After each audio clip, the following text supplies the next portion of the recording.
Bismillahirrahmanirrahim. Assalamualaikum warahmatullahi wabarakatuh. Halo teman-teman, bagaimana kabarnya hari ini? Semoga selalu dalam keadaan sehat walafiat. Kembali lagi dengan saya, Ibu Rikawati, SPD.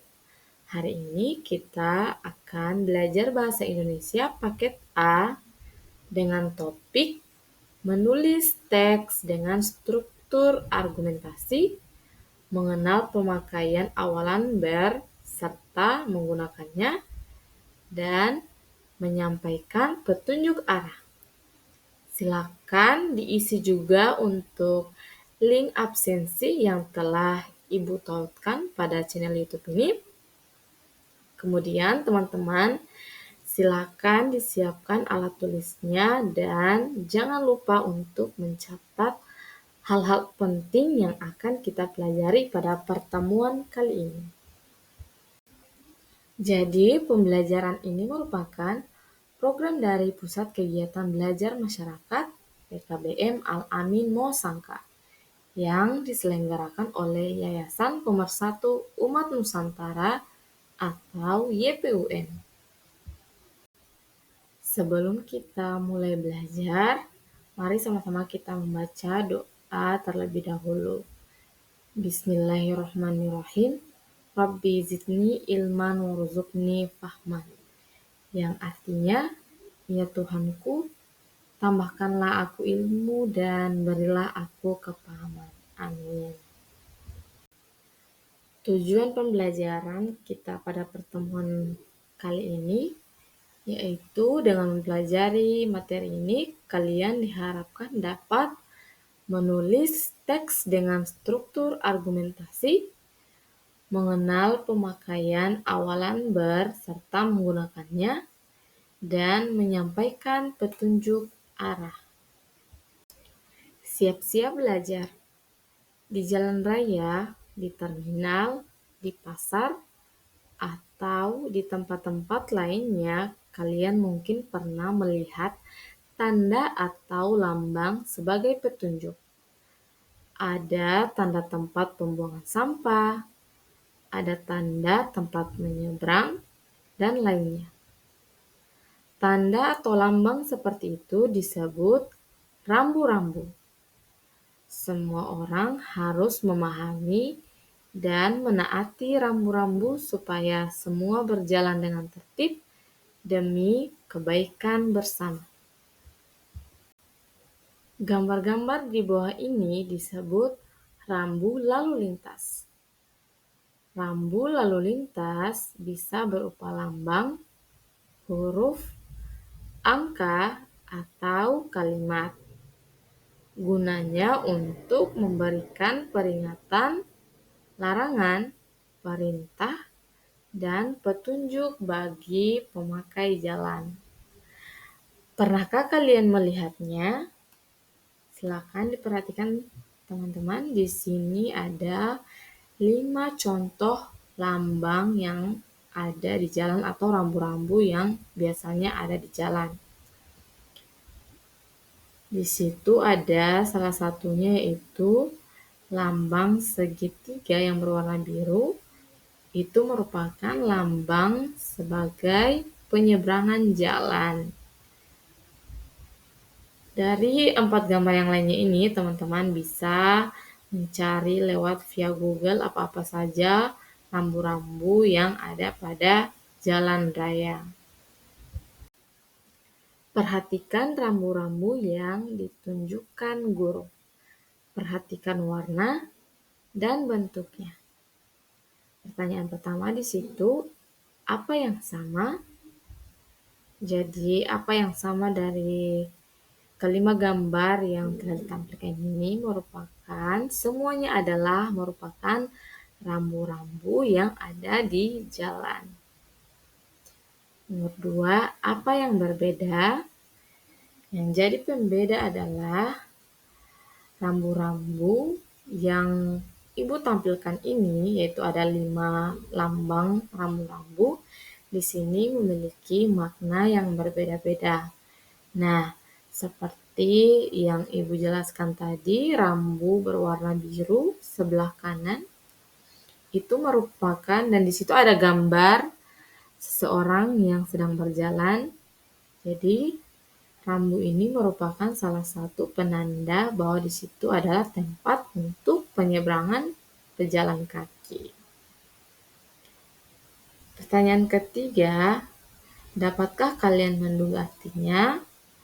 Bagi teman-teman yang belum pernah melihat lambang-lambang atau rambu-rambu yang ada 5 ini, teman-teman bisa mencarinya di Google. Di situ banyak tersedia jenis-jenis rambu-rambu yang ada di jalan.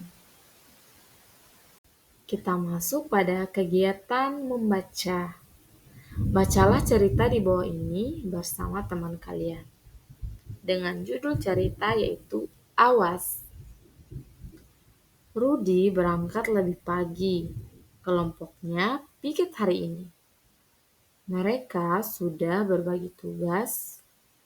Tugas Rudy menyapu kelas. Aduh, lampu lalu lintas sudah berganti kuning. Rudy tahu dia harus bersiap-siap untuk berhenti. Rudy tidak sabar menunggu lampu lalu lintas di depannya berganti hijau. Rasanya sungguh lama. Sudah tidak ada kendaraan lagi dari sebelah kanan dan kiri. Jalan di depannya kosong. Ah, aman, pikir Rudy. Dia mengayuh pedal dan bersiap untuk melaju sekencang-kencangnya. Tiba-tiba, tet, bunyi klakson memekakan telinga. Sebuah sepeda motor tiba-tiba melaju mendekatinya. Rudy sangat terkejut, tetapi dia sigap mengerem. Pengendara sepeda motor juga mengerem, tetapi dia terjatuh. Untunglah pengendara sepeda motor itu tidak terluka. Sepeda motornya juga tidak rusak. "Kamu tidak apa-apa?" seorang ibu bertanya kepada Rudy. "Kenapa kamu sudah maju? Di sebelah sana lampu lalu lintas masih hijau. Berarti di sini masih merah," kata pengendara sepeda motor dengan kesal. "Itu berbahaya." Rudy hanya bisa berkata, "Maaf Bang." Dia masih terkejut dan sekarang mulai merasa takut.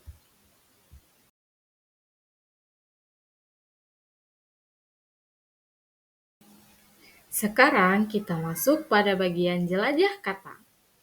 Perhatikan kata-kata yang disorot kuning pada cerita Awas di atas.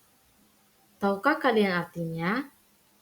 Agar kalian lebih paham, lengkapilah kalimat di bawah ini dengan kata-kata yang sesuai.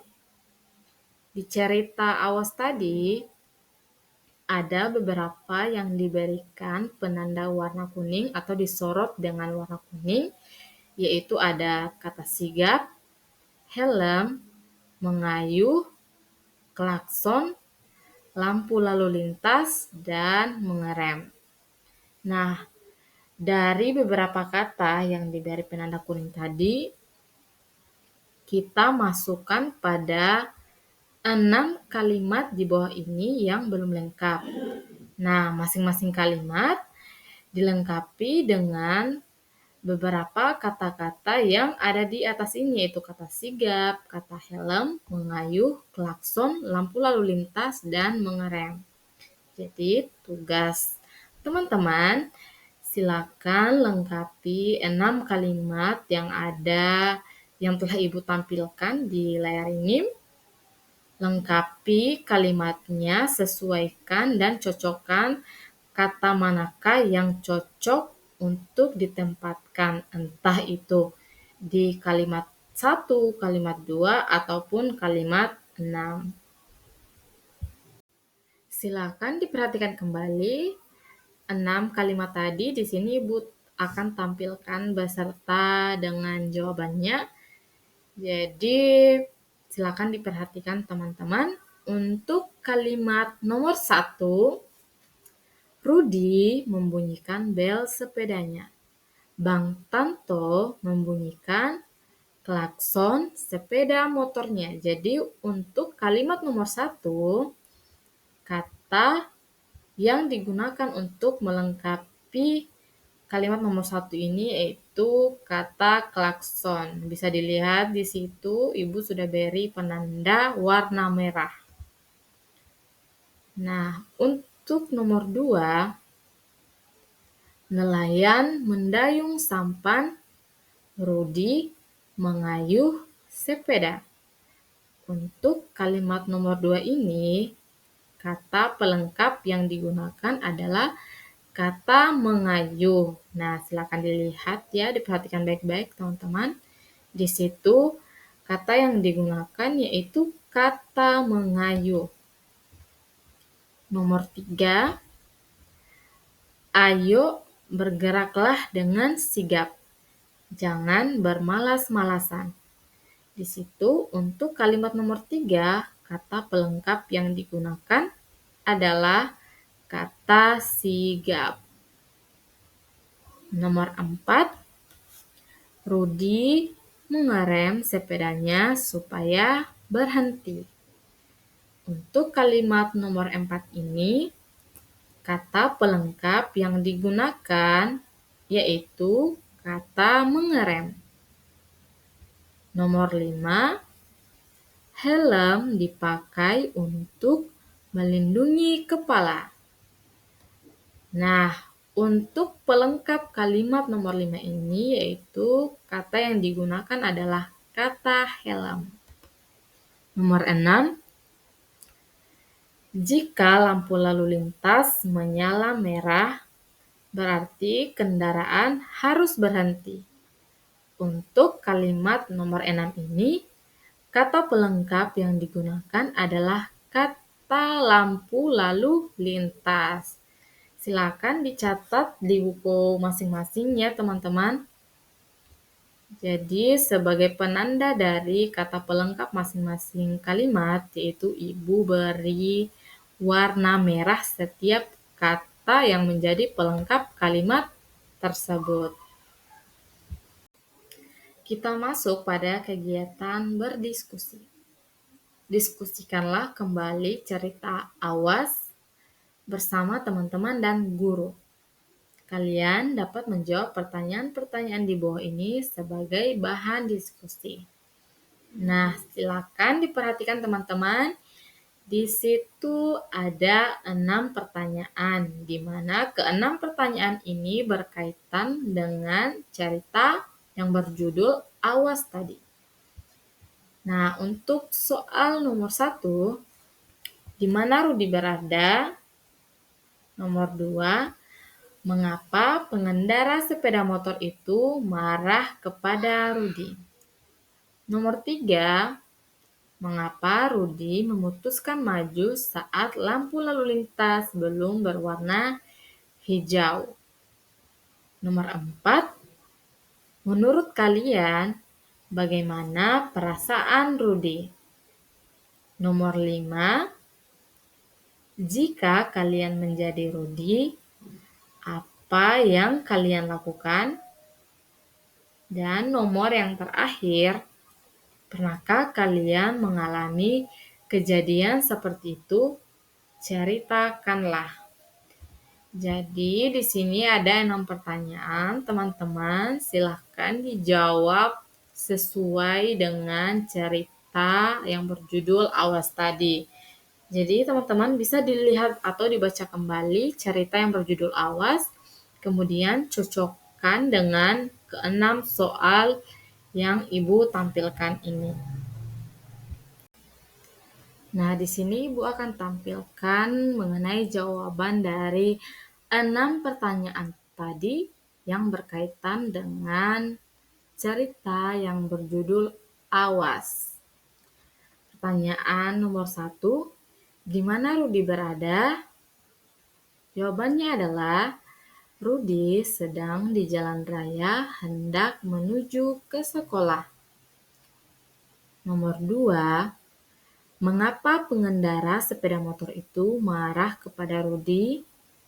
Jawabannya, karena Rudi mencoba menerobos lampu lalu lintas, padahal lampu lalu lintas tersebut masih berwarna merah.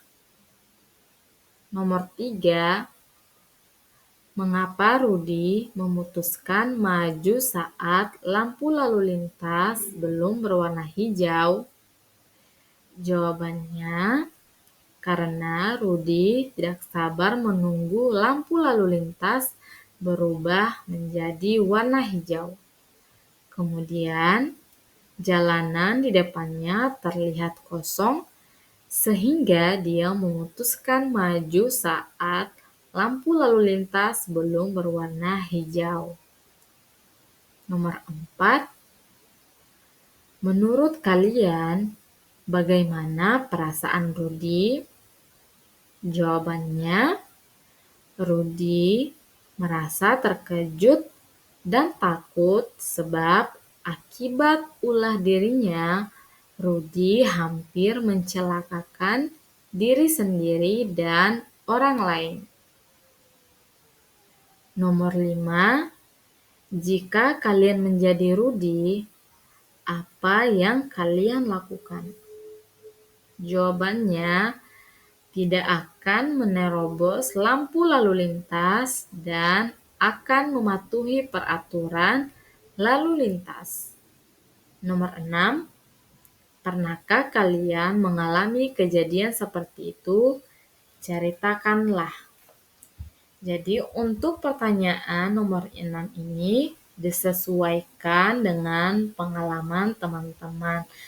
Entah itu kecelakaan karena tidak mematuhi peraturan lalu lintas menggunakan motor, menggunakan sepeda, atau menggunakan alat transportasi lain. Jadi untuk nomor 6 disesuaikan dengan pengalaman teman-teman sekalian. Kita lanjut pada kegiatan bahas bahasa dengan judul paragraf argumentasi. Jadi sekarang kita akan membahas mengenai paragraf argumentasi. Apa sih paragraf argumentasi itu? Dan bagaimana ciri-ciri dari paragraf argumentasi? Saat berdiskusi atau menyampaikan pendapat secara lisan atau tertulis, kalian perlu menyebutkan alasan atau penyebab kalian berpendapat demikian. Makin kuat alasan atau didukung oleh bukti-bukti seperti peraturan atau data ilmiah, maka makin kuat pula pendapat kalian. Pernyataan yang kalian sampaikan itu disebut argumentasi. Jika argumentasi disampaikan dalam bentuk tertulis atau dalam sebuah paragraf, paragraf yang kalian tulis disebut paragraf argumentasi. Kita lanjut pada ciri-ciri paragraf argumentasi, yaitu pertama, mengandung pendapat, keyakinan, dan pandangan terhadap sebuah permasalahan. Jadi, jika suatu paragraf tidak mengandung pendapat ataupun keyakinan mengenai pandangan terhadap sebuah permasalahan, maka itu tidak bisa disebut sebagai paragraf argumentasi. Ciri kedua dari paragraf argumentasi yaitu ada data akurat yang dipakai untuk meyakinkan orang lain. Jadi untuk ciri yang kedua ini, data yang akurat yang dimaksud adalah entah itu pendapat para ahli ataupun data-data yang dimana data tersebut sudah dilakukan penelitian oleh para ahli. Yang ketiga, menjelaskan permasalahan dengan cara menganalisis dan menganalogikan. Yang keempat, terdapat kesimpulan dalam bentuk pendapat yang lebih luas, tetapi bukan merupakan penegasan kembali topik utama. Nah, silakan diperhatikan di sini Ibu telah tampilkan salah satu ilustrasi di mana semua orang sedang berargumentasi. Nah, di situ bisa dilihat untuk anak laki-laki sebelah kiri, di situ ia berargumen dan di mana argumennya itu diawali dengan kata menurutku. Nah, bisa dilihat juga di situ ada yang melakukan argumentasi juga. Aku tidak setuju karena. Nah, karena ini menjadi alasan kenapa ia berargumen seperti itu. Bisa dilihat lagi untuk perempuan yang berhijab, betul sekali aku setuju. Nah, setelah menggunakan kata ini, betul sekali aku setuju, maka harus dibarengi dengan argumen mengapa ia setuju dengan hal tersebut. Dan yang keempat, di situ ada aku sependapat denganmu karena. Nah, dari kata karena ini akan dibarengi lagi dengan alasan kenapa ia mengatakan sependapat dengan hal tersebut. Kita lanjut pada kegiatan menulis. Tuliskan pendapat kalian dengan menjawab pertanyaan di bawah ini. Di sini ada 2 pertanyaan. Pertanyaan pertama, menurut kalian apa yang seharusnya dilakukan Rudy dan mengapa? Pertanyaan kedua, bagaimana pendapat kalian tentang tindakan yang dilakukan pengendara sepeda motor? Jelaskan jawaban kalian. Nah, dari kedua pertanyaan ini, jawabannya dengan menuliskan pendapat tentang kejadian yang dialami Rudy, kalian berlatih menyampaikan argumentasi. Jadi teman-teman silakan dicatat kedua soal ini, kemudian teman-teman tuliskan kedua jawaban tersebut sesuai dengan argumen teman-teman sekalian. Jadi untuk patokan penjawaban soal nomor 1 dan nomor 2 yaitu sesuai dengan cerita yang berjudul Awas tadi. Kita lanjut pada kegiatan menyimak. Nah, di sini ada salah satu cerita yang berjudul Jauh dan Dekat. Ada banyak cara orang berpergian. Paling mudah tentu saja dengan berjalan kaki. Namun, untuk menempuh jarak yang jauh, berjalan kaki sungguh melelahkan. Kita membutuhkan kendaraan. Dengan demikian, perjalanan bisa ditempuh dengan lebih cepat. Kendaraan juga disebut alat transportasi. Berdasarkan tenaga penggeraknya, kendaraan terbagi menjadi 2, yaitu kendaraan yang digerakkan oleh mesin dan kendaraan yang digerakkan oleh makhluk hidup, termasuk manusia. Kendaraan yang dipergerakkan oleh mesin antara lain mobil, sepeda motor, pesawat terbang, dan kereta api. Sementara itu, delman, gerobak, kereta kuda digerakkan oleh hewan, sedangkan sepeda digerakkan oleh kaki pengendaranya.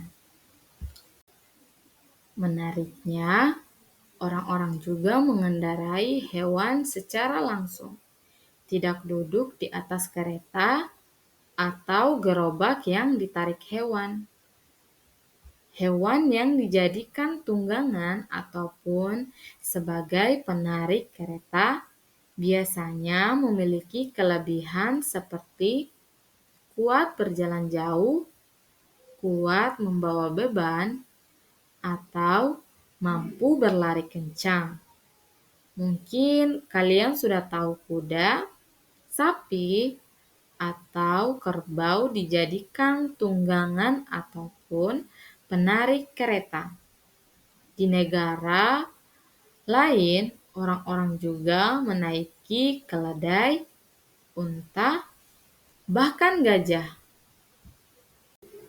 Di sebagian daerah yang memiliki banyak sungai, bepergian lewat air terkadang lebih disukai. Walaupun sudah ada jalan raya, banyak orang di sana yang tetap memilih lewat sungai. Alat transportasi di sungai antara lain sampan, perahu cepat, atau kapal. Kapal yang berukuran besar bahkan bisa mengarungi lautan. Berdasarkan tempat pemakaiannya, ada kendaraan yang digunakan di daratan, di perairan, dan di udara. Kendaraan darat misalnya sepeda, mobil, truk, kereta api, atau hewan seperti kuda dan unta. Ada jenis kendaraan yang mampu melintas di udara. Ada helikopter dan pesawat terbang. Kecil ataupun besar, ada pula kendaraan yang sampai ke luar angkasa. Disebut pesawat luar angkasa. Kita masuk pada kegiatan berdiskusi. Nomor 1, mendiskusikan bacaan. Setelah membaca teks jauh dan dekat, berdiskusilah membahas topik kendaraan. Untuk pertanyaan pertama yaitu, apa saja alat transportasi yang dapat digunakan di sungai atau di laut? Adakah yang sama? Jadi untuk pertanyaan nomor 1 ini bisa gampang saja untuk dijawab, yaitu alat transportasi yang dapat digunakan di sungai atau di laut yaitu kapal, fiber, speed, ataupun perahu yang agak besar yang menggunakan mesin. Pertanyaan kedua, tahukah kalian alat transportasi darat yang disebut dokar? Apa yang dapat kalian ceritakan tentang dokar?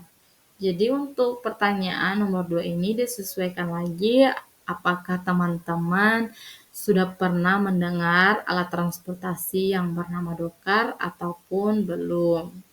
Jadi kalau semisal teman-teman ada yang mengetahui alat transportasi dokar bisa dijawab, tetapi jika tidak ditahu juga bisa menjawab yaitu dengan menulis tidak tahu.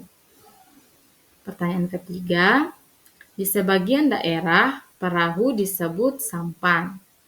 Apa sebutan untuk perahu di daerah kalian? Jadi untuk pertanyaan ketiga ini disesuaikan lagi dengan penyebutan sampan sesuai dengan daerah masing-masing teman-teman. Pertanyaan keempat, menurut kalian mengapa ada begitu banyak jenis kendaraan? Jadi untuk jawaban yang keempat ini, mengapa banyak jenis kendaraan? Karena wilayah yang ditempati masing-masing oleh masyarakat berbeda-beda. Ada yang memang di wilayah perairan atau pesisir yang dekat dengan laut.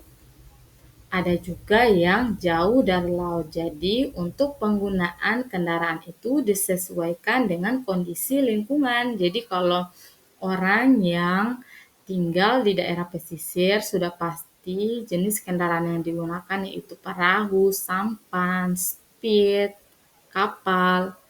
Nah, begitupun juga orang yang tinggal di pegunungan atau jauh dari laut. Mungkin dia bisa menggunakan motor, mobil, keledai, kuda, dan yang lain-lain. Kita lanjut pada kegiatan bahas bahasa. Yaitu di sini kita akan membahas tentang awalan ber sesuai dengan tujuan pembelajaran kita tadi. Salah satu imbuhan di dalam bahasa Indonesia adalah awalan ber. Fungsinya sebagai pembentuk kata kerja atau kata sifat. Kata kerja yang dibentuk oleh awalan ber tidak membutuhkan objek. Karena itu, kalimat yang dihasilkannya tidak bisa dijadikan kalimat pasif.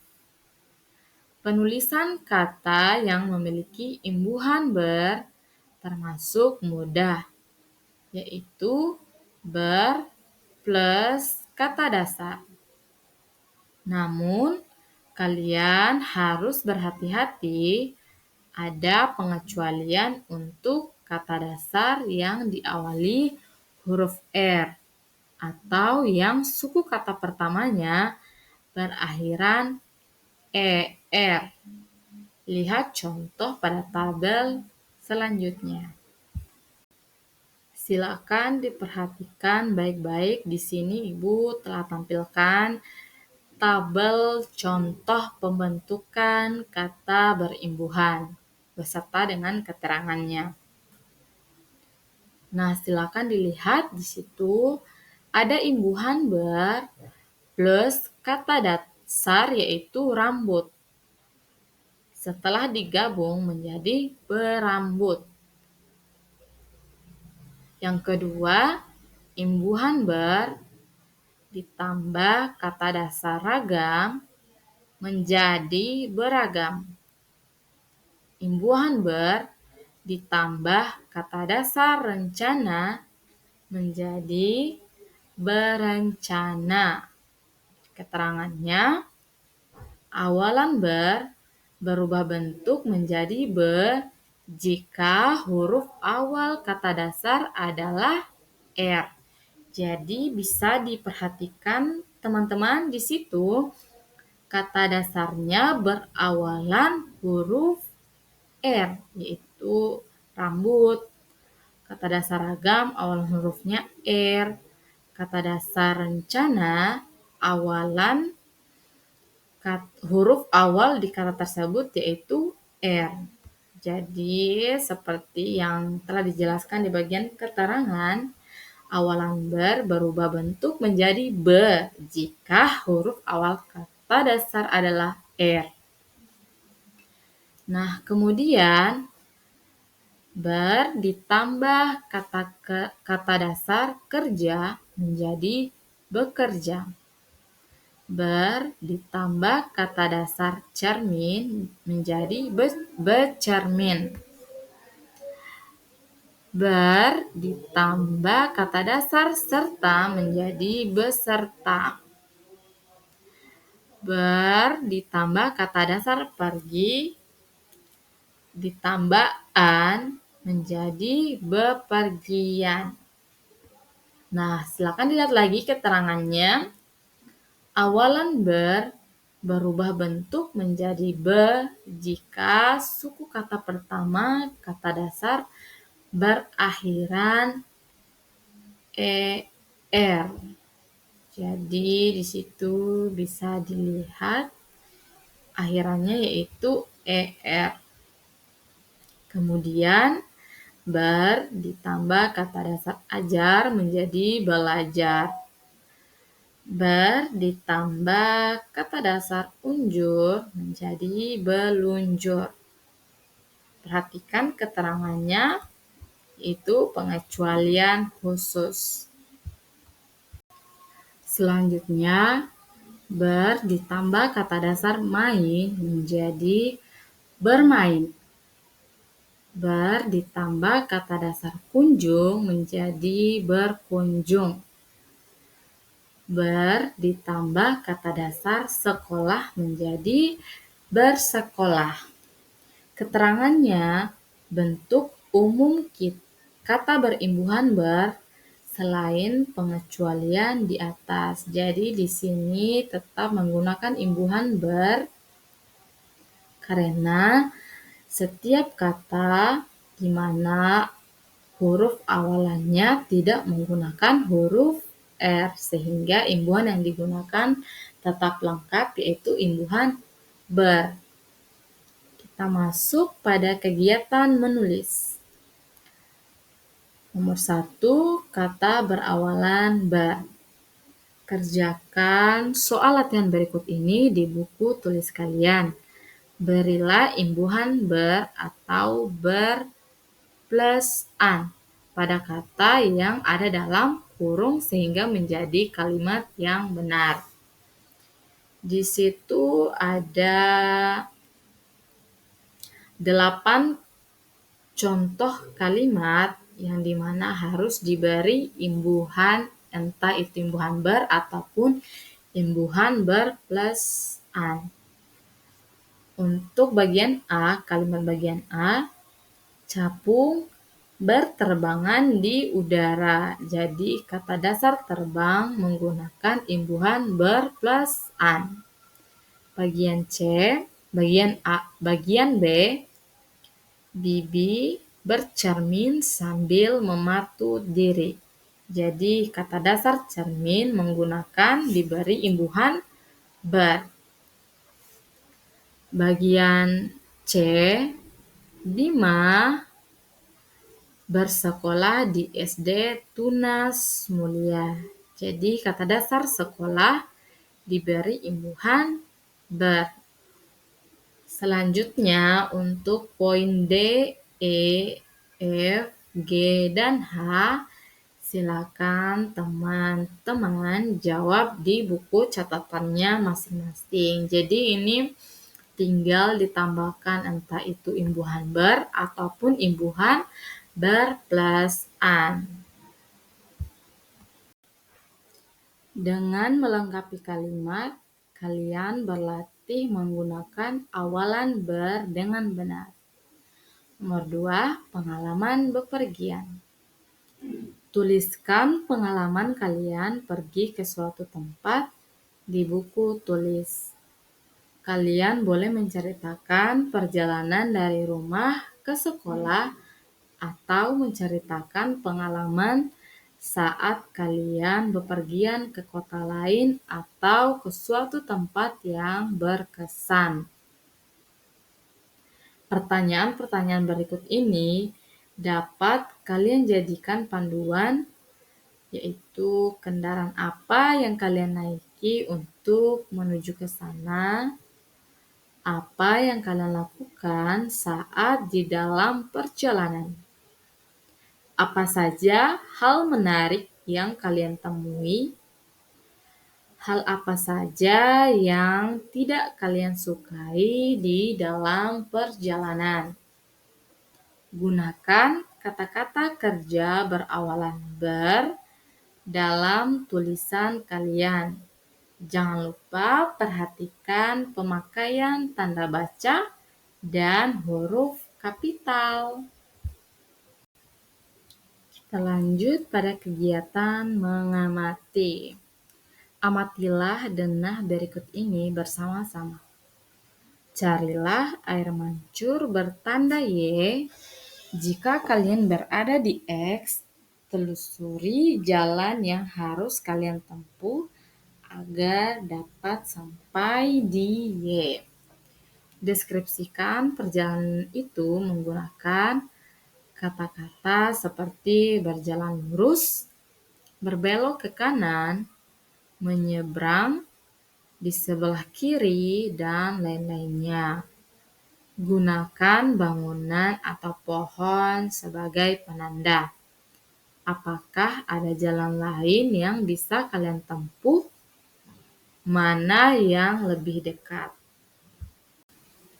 Sekarang mari berlatih. Silakan di-scan kode QR yang Ibu telah tampilkan. Silakan di-scan menggunakan HP masing-masing. Nanti di situ akan muncul Google Form yang dimana di situ ada 10 soal pilihan ganda. Dari ke-10 soal tersebut berkaitan dengan materi yang telah kita pelajari pada pertemuan hari ini, yaitu meliputi paragraf argumentasi, penggunaan imbuhan ber, dan menyampaikan petunjuk arah. Silahkan dijawab dengan baik, diperhatikan soalnya dan jawabannya. Setelah pengisian 10 soal pilihan ganda tersebut, maka nilainya akan otomatis muncul ya teman-teman. Jadi teman-teman bisa mengetahui langsung berapa nilai yang kalian capai masing-masing. Jadi untuk pembelajaran kita pada pertemuan hari ini kita akhiri, dan jangan lupa tetap belajar di rumah teman-teman. Kurang dan lebihnya mohon dimaafkan. Wabillahi taufiq wal hidayah. Wassalamualaikum warahmatullahi wabarakatuh. Sampai jumpa di pembelajaran berikutnya.